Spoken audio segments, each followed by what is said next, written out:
같이 압도하도록 하겠습니다.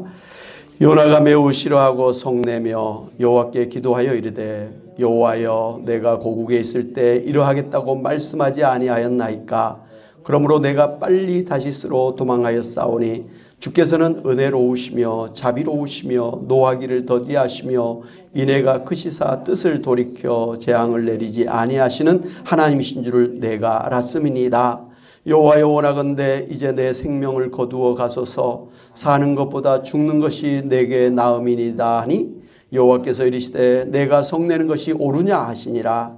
요나가 성읍에서 나가서 그 성읍 동쪽에 앉아 거기서 자기를 위하여 초막을 짓고 그 성읍에 무슨 일이 일어나는가를 보려고 그 그늘 아래에 앉았더라. 하나님 여호와께서 박넝쿨을 예비하사 요나를 가리게 하셨으니 이는 그의 머리를 위하여 그늘이 지게 하며 그의 괴로움을 면하게 하려 하심이었더라. 요나가 박넝쿨로 말미암아 크게 기뻐하였더니 하나님이 벌레를 예비하사 이튿날 새벽에 그 박넝쿨을 갉아먹게 하심에 시드니라. 해가 뜰 때 하나님이 뜨거운 동풍을 예비하셨고 해는 요나의 머리에 쪼임에 요나가 혼미하여 스스로 죽기를 구하여 이르되 나는 사는 것보다 죽는 것이 내게 나으니이다 하니라. 하나님이 요나에게 이르시되 내가 이 박넝쿨로 말미암아 성내는 것이 어찌 옳으냐 하시니 그가 대답하되 내가 성내어 죽기까지 할지라도 옳으니이다 하니라. 여호와께서 이르시되 내가 수고도 아니하였고 재배도 아니하였고 하룻밤에 났다가 하룻밤에 말라버린 이 박넝쿨을 아꼈거든. 하물며 이 큰 성읍 니느웨에는 좌우를 분별하지 못하는 자가 12만여 명이요 가축도 많이 있나니 내가 어찌 아끼지 아니하겠느냐 하시니라. 아멘. 최근에 온라인에 퍼진 삼성의 고 이건희 회장이 남겼다고 하는 마지막 편지는 가짜로 확인이 됐습니다. 사실 이 가짜 편지는 5년 전부터 인터넷에 퍼진 애플 창업자 고 스티브 잡스가 남겼다고 하는 마지막 말의 짝퉁에 불과하다고 하는데요. 스티브 잡스의 이 마지막 말조차도 가짜라고 합니다. 그러나 이제 사실 여부를 떠나서 사람들이 이건희 씨나 이 스티브 잡스의 마지막 말에 공감하는 이유는 그 말에 동의하기 때문일 것입니다. 잠시 그 마지막 편지를 소개해 드리고자 합니다. 나의 편지를 읽는 아직은 건강한 그대들에게 아프지 않아도 해마다 건강검진을 받아보고 목마르지 않아도 물을 많이 마시며 괴로운 일이 있어도 후를 털어버리는 법을 배우며 양보하고 베푸는 삶도 나쁘지 않으니 그리 한번 살아보세요. 돈과 권력이 있다 해도 교만하지 말고 부유하지 못해도 사소한 것에 만족을 알며 필요하지 않아도 휴식할 줄 알며 아무리 바빠도 움직이고 또 운동하세요. 3,000원짜리 옷 가치는 영수증이 증명해주고 3,000만 원짜리 자가용은 수표가 증명해주고 5억짜리 집은 집문서가 증명해 주는데 사람의 가치는 무엇이 증명해 주는지 알고 계시는지요? 바로 건강한 몸이요. 건강에 들인 돈은 계산기로 두드리지 말고요. 건강할 때 있는 돈은 자산이라고 부르지만 아픈 뒤에 그대가 쥐고 있는 돈은 그저 유산일 뿐입니다. 세상에서 당신을 위해서 차를 몰아줄 기사는 얼마든지 있고 세상에서 당신을 위해 돈을 벌어줄 사람도 역시 있을 것이요. 하지만 당신의 몸을 대신에 아파줄 사람은 결코 없을 테니 물건을 잃어버리면 다시 찾거나 사면 되지만 영원히 되찾을 수 없는 것은 하나뿐인 생명이라오. 내가 여기까지 와보니 돈이 무슨 소용이 있는가요? 무한한 재물의 추구는 나를 그저 탐욕스러운 늙은이로 만들어버렸어요. 내가 죽으면 나의 호화로운 별장은 내가 아닌 누군가가 살게 되겠지. 내가 죽으면 나의 고급진 차 열쇠는 누군가의 손에 넘어가겠지요. 내가 한때 당연한 것으로 알고 누렸던 많은 것들, 돈, 권력, 직위가 이제는 그저 쓰레기에 불과할 뿐. 그러니 전반전을 살아가는 사람들이여 너무 촉망이 살지들 말고 후반전에서 살고 있는 사람들아 아직 경기는 끝나지 않았으니 행복한 만년을 위해 지금부터라도 자신을 사랑해 보세요. 전반전에서 빛나는 승리를 거두었던 나는 후반전은 병마를 이기지 못하고 패배로 마무리 짓지만 그래도 이 편지를 그대들에게 전할 수 있음에 따뜻한 기쁨을 느낍니다. 바쁘게 세상을 살아가는 분들, 자신을 사랑하고 돌보며 살아가기를 힘없는 나는 이제 마음으로 그대들의 행운을 빌어줄 뿐이요. 이건희. 참 좋은 내용인 것 같아요. 고 이건희 회장의 이 마지막 말이라고 하는 편지를 보면 평생 많은 돈을 벌기 위해 살았지만 나중에 이제 병이 들어 병상에 침대에 누워있는 신세가 되고 보니까 그동안에 살아온 것이 헛되다라는 것을 깨닫게 되었다는 것입니다. 이 편지는 우리로 하여금 인생을 살면서 그렇다면 무엇이 중요한가를 생각하게 만듭니다. 돈을 많이 벌든지 또 아니면 다른 것을 하든지 간에 짧은 인생을 살면서 가장 중요한 것은 다름 아닌 하나님의 은혜로 살아가는 인생임을 알고 하나님께 돌아가야 된다는 것입니다. 할렐루야. 그래서 고린도전서 15장 10절에 사도 바울은 이렇게 고백하지요. 그러나 나된 것은 하나님의 은혜로 된 것이니 내게 주신 그의 은혜가 헛되지 아니하여 내가 모든 사도보다 더 많이 수고하였으나 내가 한 것이 아니요 오직 나와 함께 하신 하나님의 은혜로라. 이것이 성경이 줄기차게 우리들에게 말씀하고 계신 것입니다. 우리 인생이 존재하고 먹고 마시고 일하고 사는 모든 것이 다 하나님의 일반 은혜로 된 것이기 때문입니다. 그래서 솔로몬은 하나님 없는 인생은 헛되다고 하면서 전도서의 마지막에서는 이렇게 결론을 내렸습니다. 전도 12장 1절 너는 청년의 때에 너의 창조주를 기억하라. 곧 공고한 날이 이르기 전에 나는 아무 낙이 없다고 할 해들이 가깝기 전에 전도 12장 13절에 12장 2절 전에 그리하라. 전도 12장 13절에 일의 결국을 다 들었으니 하나님을 경외하고 그의 명령들을 지킬지어다. 이것이 모든 사람의 본분이니라. 그랬습니다. 할렐루야. 그렇다고 한다면 예수 믿고 구원받은 여러분이 이 세상을 떠날 때에 남은 자녀손들에게 그리고 주변의 사람들에게 무슨 말을 마지막으로 남기고 싶으십니까? 오늘 성경에 요나 선지자에게 베풀어 주신 하나님의 은혜를 통해서 하나님께서 우리들에게 베풀어 주신 은혜가 어떠한 것인가를 깨닫게 되시기를 바랍니다. 요나 선지자는 그 이스라엘이 솔로몬 왕 이후에 북이스라엘과 남유다로 나눠졌지 않습니까? 그 BC 8세기에 북이스라엘에서 활동했던 선지자였습니다. 당시에 이 북이스라엘의 이 북동쪽에는 아수르라고 하는 큰 제국이 있었는데요. 그 아수르는 시탐탐 이 북이스라엘을 점령하려고 노리고 있는 적대국이었고요. 또한 포악하고 잔인하고 부패하고 타락한 그런 민족이었기 때문에 이스라엘의 요나 선지자는 하나님께서 이 아수르를 심판해서 망하기를 바라고 있었던 사람이었습니다. 그런데 하나님께 갑자기 요나 선지자를 불러서 이 아수르의 수도가 될 이 큰 도시 느니웨로 가서 회개하지 아니하면 하나님께서 심판하실 것이라고 선포하라고 명령을 했습니다. 그러니 그 말을 들은 요나 선지자는 생각하기를 자기가 니느웨로 가서 회개하지 않으면 하나님께서 이 심판하실 것을 선포하면 니느웨 사람들이 회개해서 하나님의 심판을 면하게 될 것을 싫어했습니다. 그래서 니느웨에 가는 것을 반대해서 하나님 몰래 다시스로 가는 배를 타고 도망쳤습니다. 당시에 이 다시스는 지중해 끝, 지금의 스페인의 타르테스스 항구라고 추정할 정도로 니느웨와는 정반대에 있는 무역항이었습니다. 원래 하나님은 모든 민족이 다 하나님을 믿고 하나님의 축복을 받으며 살기를 바라셔서 아브라함을 부르셨고 이스라엘을 부르셔서 복의 근원이 되게 하셨습니다. 그런데 이 요나 선지자를 비롯해서 이스라엘 민족들은 이 선민의식에 사로잡혀서 하나님께서 이스라엘만 축복을 해주시고 이방 민족들은 이스라엘 민족을 위한 불쏘시개 정도로 그렇게 생각해서 저주를 받아야 된다고 생각하고 있었습니다.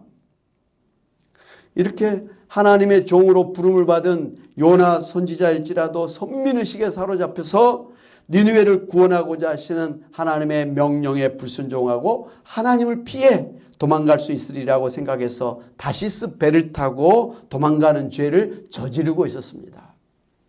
그러나 하나님은 그런 요나 선지자를 버리거나 심판하지 않으셨습니다. 오히려 물고기 뱃속에서 회개하게 하신 후에 물고기 뱃속에서 기적적으로 살아나게 하셔서 니느웨로 가시도록 은혜를 베풀어 주셨습니다. 그러나 요나 선지자는 이렇게 하나님의 은혜를 받고 니느웨로 가서 하나님의 그 심판을 외쳤습니다마는 그의 진심으로는요, 니느웨가 하나님의 심판을 받아서 멸망하기를 바랬던 것입니다. 그래서 사흘 동안 다녀야 될 정도로 큰 니느웨 성이었습니다마는 단 하루 동안만 하나님의 심판을 외쳤습니다.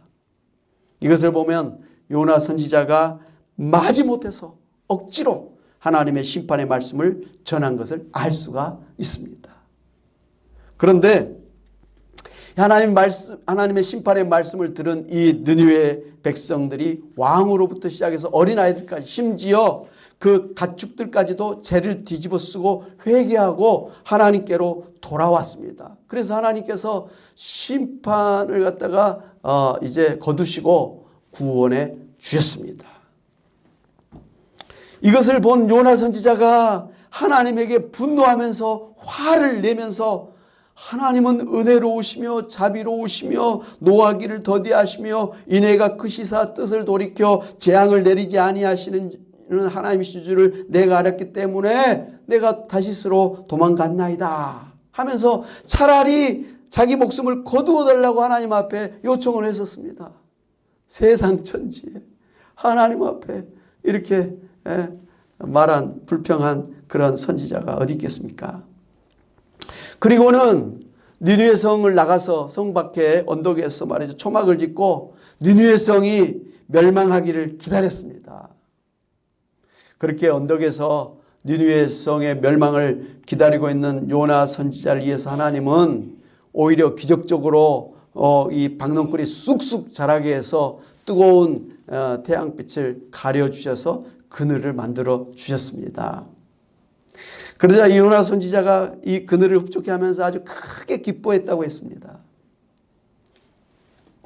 하나님은 이렇게 그 하나님의 뜻과는 정반대로 니느웨 성이 멸망당하기를 기대하고 있는 요나 선지자가 햇볕에 힘들어할까 봐서 오히려 박넝쿨을 만들어 주셔서 그늘을 만들어 주실 정도로 은혜를 베풀어 주신 하나님이신 것을 볼 수가 있습니다. 잘못하고 있음에도 불구하고 하나님 은혜를 베풀어 주신 거예요. 그런데 말입니다. 하루 만에 하나님은 벌레를 또 보내가지고 이 박넝쿨을 갉아먹게 해서 시들어서 죽게 해버렸습니다. 그러니 막 태양빛이 막 내리쬐니까 이 요나가 정신이 혼미해졌습니다. 그래서 그냥 스스로 죽기를 구해서 사는 것보다 죽는 것이 좋겠다고 하면서 하나님 앞에 또 불평하고 막 원망하면서 그렇게 하나님 앞에 때를 썼습니다. 이 요나 선지자는 하나님 앞에서 죽게 해달라고 두 번째로 그렇게 요청하고 있었던 것입니다. 첫 번째는 이 정신적인 그런 갈등 때문에 죽게 해달라고 요청을 했고, 이번 두 번째는 이 신체적인 육체적인 고통을 이기지 못해서 죽게 해달라고 그렇게 간청했던 것입니다. 그러자 하나님께서 요나 선지자에게 이렇게 말씀하셨죠. 내가 이 박넝쿨로 말미암아 성내는 것이 옳으냐? 그러자 요나 선지자가 예, 내가 성내어 죽기까지 할지라도 옳으니다 하면서 그냥 빡빡 대들고 있는 모습을 볼 수가 있습니다. 성경을 볼 때 야, 이 요나 선지처럼 하나님 앞에 이렇게 대든 선지자가 또 어디 있었는가 할 정도로 아주 대단한 선지자예요. 그러자 하나님께서 내가 수고도 아니하였고 재배도 아니하였고 하룻밤에 났다가 하룻밤에 말라버린 이 박넝쿨을 아꼈거든. 하물며 이 큰 성읍 니느웨는 좌우를 분별하지 못하는 자가 12만여 명이요 가축도 많이 있나니 내가 어찌 아끼지 아니하겠느냐. 꼭 그렇게 대답을 해 주셨습니다.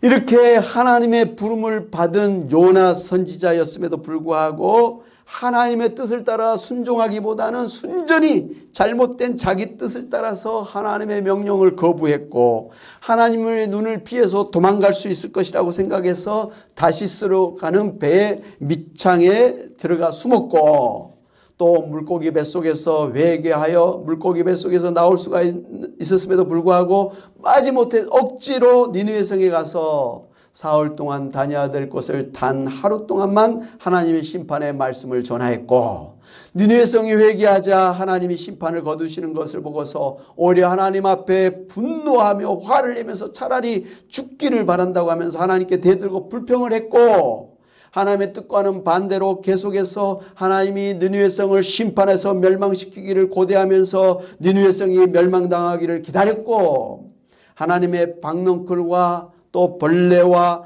동풍을 인해서 또다시 불평하면서 죽기를 구하는 죄를 반복하여 지은 것을 볼 수가 있습니다.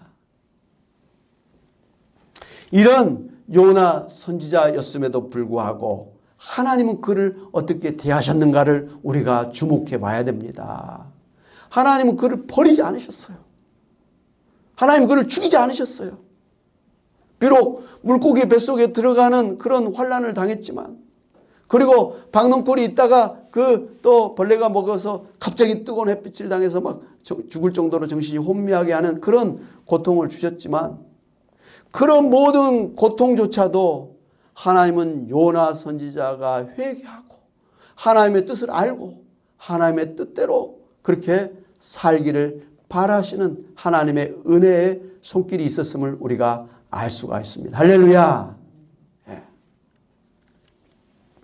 요나 선지자가 고백한 것처럼 하나님은 70번에 7번씩이라도 용서하시고 참으시고 오래 기다리시고 자비를 베푸시고 은혜를 베푸시고 품고 가시는 하나님 아버지이신 것을 알 수가 있습니다.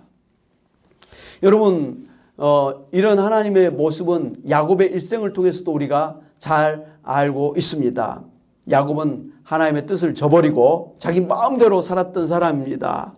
그러나 하나님은 끊임없이 그를 하나님께로 돌아오도록 오랫동안 기다려주시고 또 인도하여 주셔서 결국은 야곱이 사기꾼 야곱이 변해서 하나님 이긴 자 이스라엘이 되기까지 은혜를 베풀어 주시면서 인도하여 주시고 그의 말년은 그 아들 요셉을 통해 가지고 아주 풍성하게 부족함이 없이 그렇게 호의호식하면서 살도록 축복해 주신 것을 우리가 잘 알고 있습니다.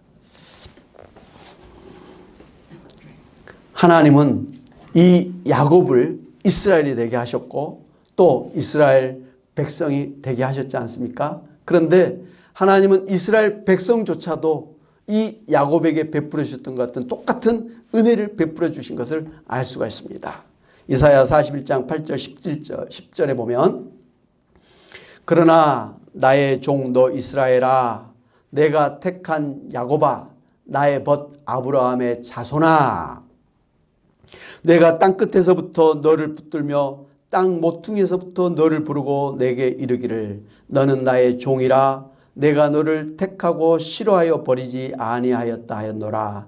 두려워 말라 내가 너와 함께함이라 놀라지 말라 나는 내 하나님이 됨이라 내가 너를 굳세게 하리라 참으로 너를 도와주리라 참으로 나의 의로운 오른손으로 너를 붙들리라. 14절에 버러지 같은 너 야곱아 너 이스라엘 사람들아 두려워 말라 나 여호와가 말하노니 내가 너를 도울 것이라 내 구속자는 이스라엘의 거룩한 이인이라. 할렐루야. 이렇게 야곱을 선택하시고 언약하신 대로 하나님께서 야곱에게 은혜를 베풀어 주셨던 것처럼 야곱의 후손인 이스라엘 백성을 향해서도 똑같이 은혜를 베풀어 주셨다라는 것입니다. 이스라엘 백성이 하나님의 강권적인 은혜를 받아서 그렇게 출애굽했지 않습니까? 그런데 출애굽해서 40년 광야 생활을 하면서 40년 내내 하나님을 갖다가 불신하고 불순종하고 원망, 불평, 불만을 쏟아내면서 우상을 섬기고 하나님을 대적하고 다시 애굽으로 돌아가자고 하는 그런 참 어처구니 없는 일들을 그렇게 저질렀었습니다. 뿐만 아니라 하나님께서 강권적으로 가나안 땅에 들어가서 이스라엘 나라를 세우게 하셨습니다. 그리고 선지자를 보내셔서 하나님 앞에 살도록, 그리고 또한 이 세상을 구원하러 오실 예수 그리스도를 또 맞이할 준비를 하게 하셨지만, 보내는 그 선지자들을 다 그렇게 대적해서 죽이고, 심지어는 하나님이 약속하신 구원자 예수 그리스도를 만났음에도 불구하고 오히려 십자가에 못 박아 죽게 하는 그런 큰 죄를 저질렀습니다. 그런데 말이죠, 이렇게 하나님을 대적하고 하나님의 선지자들을 죽이고 예수님을 잡아 죽이는 이스라엘 백성임에도 불구하고 성경의 로마서 이제 후반부에 가면요, 하나님께서는 이스라엘 백성들을 언약의 백성으로 하나님 앞에 참감람나무라고 말씀하시면서 하나님께서 언약하신 대로 아브라함에게 약속하신 대로 이스라엘 백성들을 구원하시겠다고, 하나님께서 마지막 때 기적적으로 말이죠, 이 국가적으로 이스라엘 백성들을 구원하시겠다고 이렇게 약속을 해 주셨습니다. 여러분, 역사를 통하면서 얼마나 그 유대인들을 갖다가 이 기독교인들이 미워했습니까? 히틀러는 말이죠, 그 유대인을 완전히 멸절시켜야 된다고 해가지고 난리를 쳤습니다. 사실 지금도 세상 사람들이 유대인들을 싫어해요. 또 사람들이 싫어할 정도로 아주 돈 욕심이 많은 그런 일들을 하고 있는 게 또 사실이기도 하죠. 주변 사람들을 아주 무시하고 뭐 그런 일들을 하기 때문에 그런 것은 있습니다만은, 그러나 성경을 보면 하나님은 그런 이스라엘 백성도 마지막에는 구원하시겠다고 그렇게 약속을 해주셨으니, 하나님이 얼마나 정말 용서하시고 얼마나 참으시고 인내하시고 자비를 베푸시고 은혜를 베풀어 주시는 하나님이신가를 단적으로 알 수가 있습니다. 할렐루야. 이것은 비단 이스라엘 백성에게만 한정된 것이 아니라 오늘 요나서의 말씀처럼 말이죠, 성경 전체를 보면 온 세계 모든 민족을 향해서도 똑같이 은혜를 베풀어 주시는 하나님이심을 알 수가 있습니다.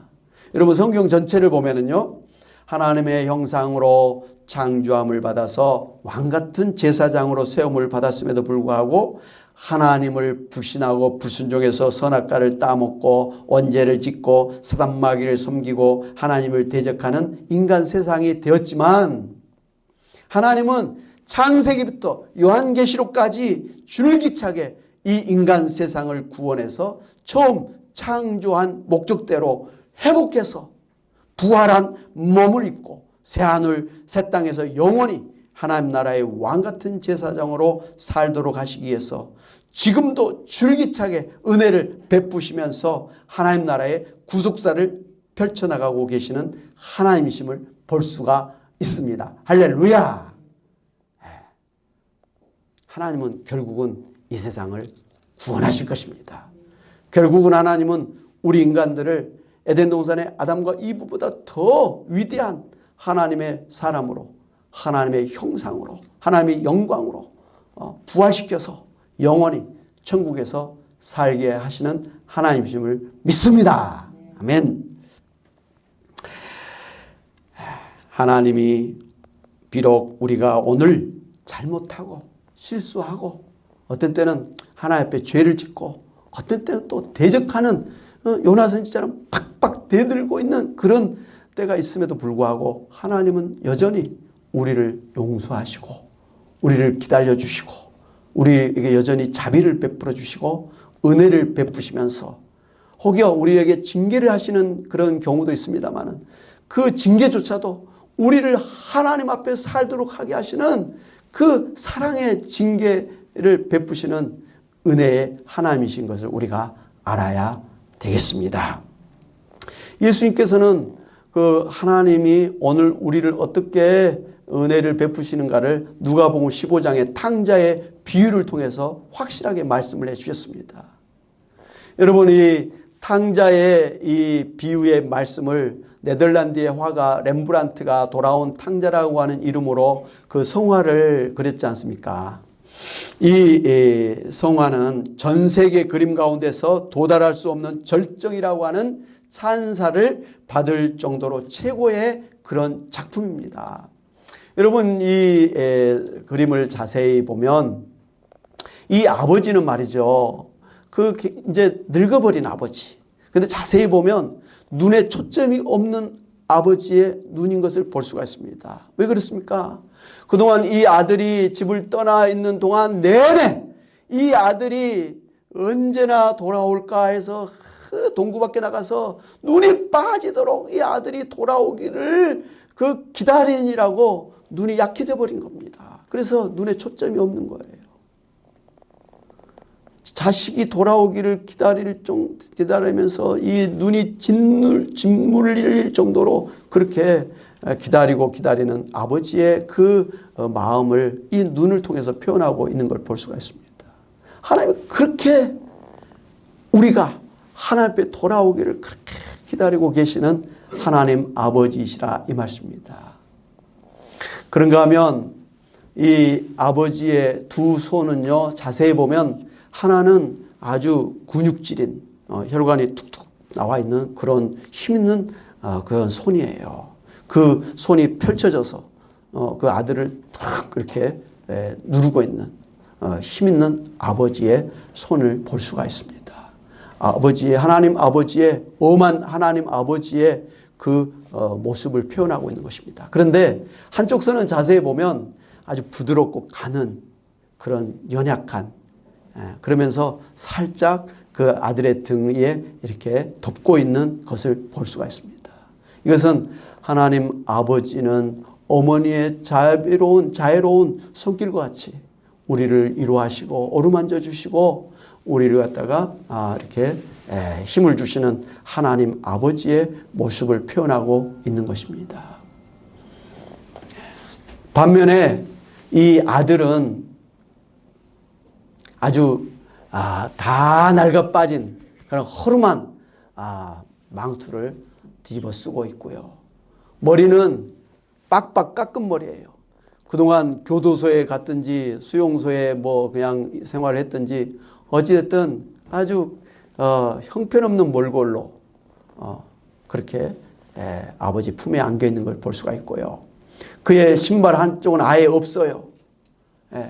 그리고 한쪽은 다 밑창이 닳아져 가지고 겨우 걸치고 있는 샌들을 신고 있는 거지 같은 그런 모습을 하고 있는, 모든 걸 다 잃어버린, 더 이상 희망도 소망도 없는 그러한 인간의 모습을 볼 수가 있습니다.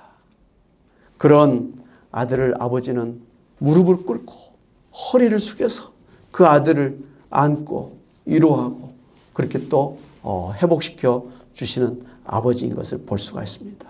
할렐루야.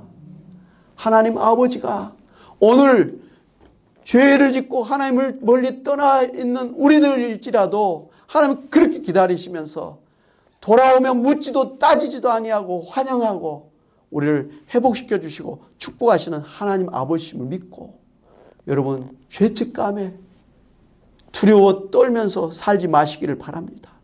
하나님은 언제든지 여러분이 돌아오기를 바라시고 회개만 하면 하나님은 너무 좋아하시고 오히려 축복하시는 하나님이심을 믿고 하나님 앞에 언제든지 돌아오시는 여러분이 되시기를 바랍니다. 그 그림을 자세히 보면 오른쪽에 빨간 망토를 입고 키가 크고 말이죠. 뻣뻣이 서 있는 사람 볼 수 있는데 바로 큰아들이에요. 이 큰아들은 이 동생이 돌아온 것을 못마땅하게 생각하고 있는 거예요. 그런 아들을 갖다가 안고 울고 있는 아버지, 그리고 송아지를 잡아서 잔치를 베풀어 주겠다고 하는 아버지를 아주 못마땅하면서 불평하면서 아니 왜 젖단 동생을 갖다가 그렇게 은혜를 베푸시고 아버지 옆에서 충성스럽게 일한 나에게는 한 번도 송아지를 잡아준 적이 없습니까? 하면서 따지고 대들고 화를 내고 있는 그 아들의 모습을 표현한 것입니다. 바로 니느웨 성을 구원하시겠다고 하신 그 아버지의 그 사랑, 하나님 아버지의 사랑과 은혜를 보면서 화를 내면서 차라리 나를 죽여주세요. 니느웨를 구원하려고 하면 차라리 나를 죽여주세요. 대들고 따지는 화를 내는 이 요나 선지자와 같은 그런 모습을 볼 수가 있습니다. 이건 요나 선지자만의 문제도 아니고 이스라엘 백성들만의 문제가 아닙니다. 오늘도 참 우리가 내 자신을 보면서 또 주변 크리스찬, 또 주변 세상 사람들을 보면서 우리도 이 요나 선지자 같이, 큰아들 같이 나는 잘 살고 있는데 저 사람들은 저렇게 죄를 짓고 있는데 왜 하나님께서 저 사람들 죽이지 아니하고 심판하지 아니하시고 은혜를 베푸십니까 하면서 따지고 말이죠. 뒤에서 비난하고 저주하는 그런 모습을 하고 있는 우리들의 그 참 안 좋은 모습을 딱 정확하게 표현하고 있는 거예요. 여러분, 하나님은 이 뻣뻣하게 말이죠. 정죄하고 심판하고 대드는 이 큰아들과 같은 그런 사람보다는 차라리 하나님 앞에 무릎을 꿇고 하나님의 은혜가 아니면 나는 살 수가 없습니다. 하나님, 저는 죄를 지은 사람입니다. 하나님, 저를 불쌍히 여겨주세요 하면서 앞에 무릎을 꿇고 하나님의 은혜만을 구하며 엎드려 있는 이 둘째 아들을 하나님은 더 사실은 좋아하십니다. 기뻐하십니다. 사랑하는 여러분, 지금 우리가 코로나 시대를 맞이해 가지고 참 제대로 예배도 못 드리고 제대로 우리가 전도도 못하고 또 찬양이나 또 봉사랄지 선교도 제대로 못하고 그렇게 있다 보니까 우리 스스로도 내가 정말 크리스찬인가? 저는 목회자로서 정말 나는 목사인가? 하는 그런 자괴감을 가질 때가 있습니다. 뿐만 아니라 교회 밖에 세상 사람들이 지금 아주 대대적으로 기독교를 아주 노골적으로 비판하고 나라에서조차도 아주 그냥 기독교를 대놓고 어떠한 이렇게 비판하고 있습니다. 정말 이대로 가면 앞으로 교회는 다 망할 것 같아요. 기독교인들은 다 세상 사람들에게 그냥 욕을 얻어먹으면서 살 것 같은 그런 분위기입니다. 여러분, 심지어는 우리 교회 사람들끼리도 말이죠. 교회끼리도 서로 막 비난하고 막 이런 모습을 보고 막 서로 이단 막 이러면서 막 서로 정죄하는 그런 분위기를 우리가 봅니다. 그런데 말이죠. 오늘 우리가 이 요나서의 말씀을 통해서 분명히 알아야 될 것은 하나님 앞에 죄를 짓고 허물이 있고 정말 하나님 앞에 원수 같은 대들고 따지고 말이죠. 그런 사람일지라도 하나님 버리지 아니하신다는 하나님이신 것을 아시기를 바랍니다. 하나님은 얼마나 힘들면 그러냐 오히려 이해하시고 말이죠. 위로해 주시고 격려해 주시고 도와주시는 거예요. 징계하시는 가운데서도 하나님은 최대한 하여튼간 배려해 주시는 하나님이심을 우리가 알아야 됩니다. 하나님 여러분을 그렇게 사랑으로 하나님은 여러분을 그렇게 은혜를 베푸시면서 끝까지 인도하시고 계심을 믿으시기를 바랍니다. 다른 사람들은 나를 인정하지 아니하고 다른 사람들은 나를 비난하고 나를 멀리할지라도 하나님은 여러분이 연약한 가운데 죄 가운데 그런 실수를 저지르고 있는 가운데서도 하나님이 여전히 여러분을 사랑하시고 기다리고 계시고 또 할 수만 있으면 회개하고 하나님 앞에 더 가까이 나아오기를 기다리고 계시는 그리고 하나님은 은혜를 베푸시는 하나님 아버지신 걸 믿고 하나님 앞에 더 가까이 나아가시는 여러분이 다 되시기를 주의 이름으로 축원합니다. 아멘. 참 좋으신 하나님 아버지, 우리를 만세 전부터